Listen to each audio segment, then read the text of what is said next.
It's the Robot Review of the Week with 3XL. That is me.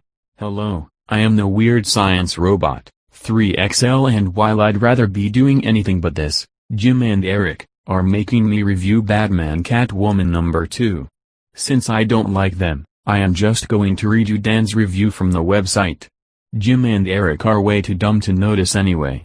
Here goes. Batman Catwoman number 2 is written by Tom King with art by Clayman. This new series got off to a somewhat bumpy start. There are 3 different stories all being told in tandem, and while one of them is distinct enough, the other 2 are so similar that there were several scenes that I had to return to in order to realize that they were part of the other timeline.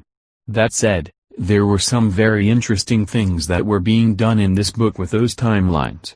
I'm honestly interested in where the stories will be going. However, the biggest point of this series comes down to Tom King. He has seemingly been given free rein over this book, so if you weren't a fan of his beforehand, I highly doubt you will enjoy this series at all. It was a bit heavy-handed even for me. However, perhaps this new issue will lure readers back in. We won't find out unless we jump in, so let's do just that. Our issue begins by immediately switching between stories. We see Joker and Catwoman in the future as they are facing off. Last we saw them, Joker was sinking his teeth into Selina's neck, but I guess they just separated and ignored that. We skip to the past where Catwoman and Batman are investigating the death of a mobster. We then cut to the present where the Phantasm is beginning its bloody reign. The Cat and Bat are then investigating another murder of one of Joker's henchmen. We cut to the past where Selina had met that henchman and gave him a small beating in order to get an audience with the Joker. When the two are face to face, Selina tells him that Batman is investigating the mobster's death. She takes the necklace she took off his body out and returns it to Joker because she can't be caught with it by Batman. Man, this book deals with more time jumps than an 80s digital watch on repair day. That joke would have killed down at the Robot Comedy Club, the nuts and bolts, but sadly, robot humor is probably lost on you. Back to the review. We cut to the future again where Joker gets up from his seat to get a glass of water and he offers one to Selina, which she accepts. As he gets the water, they reminisce about the fight they had at the chapel, when Selina cut his throat open and he almost met his death. He then offers to get Selina some ice for the water, which she accepts. When he opens the freezer for ice, we see that he has a hidden revolver in there. We cut to the present where a man enters a bar and orders a whiskey. After drinking it, he slumps over the bar and passes away. Batman and Catwoman eventually arrive at the scene and they are able to connect the death to the Phantasm once again. She seems to be making her way through Joker's goons. We flash to the past where Batman is opening the mobster's safe in order to try and find a necklace that went missing from his person. Catwoman tries to trivialize it as she claims that Joker simply took it, but that doesn't seem to make a ton of sense to Batman.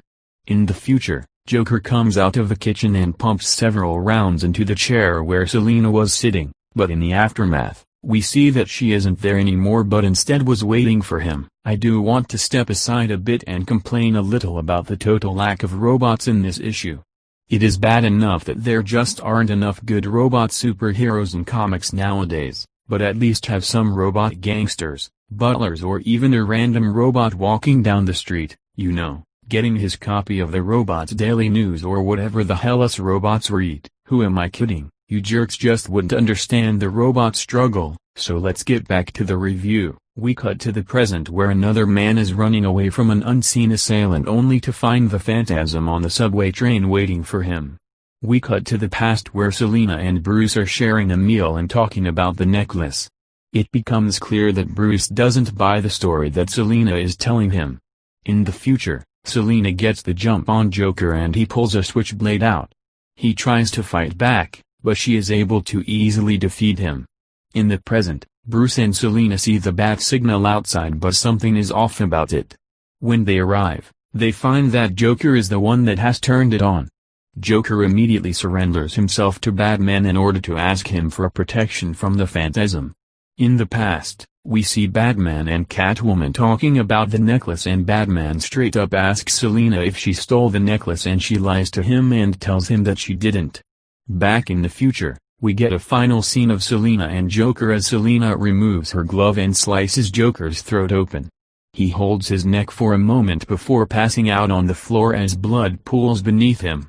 This is where the issue leaves us. Once again, I'm stuck in a situation where there are some things about this issue that I like and others that I really dislike. Let's start with the good.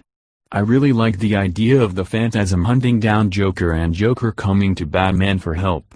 There are so many ways the story can go, and all of them seem very interesting to me.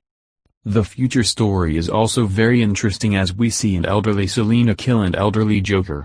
The consequences of such actions intrigue me.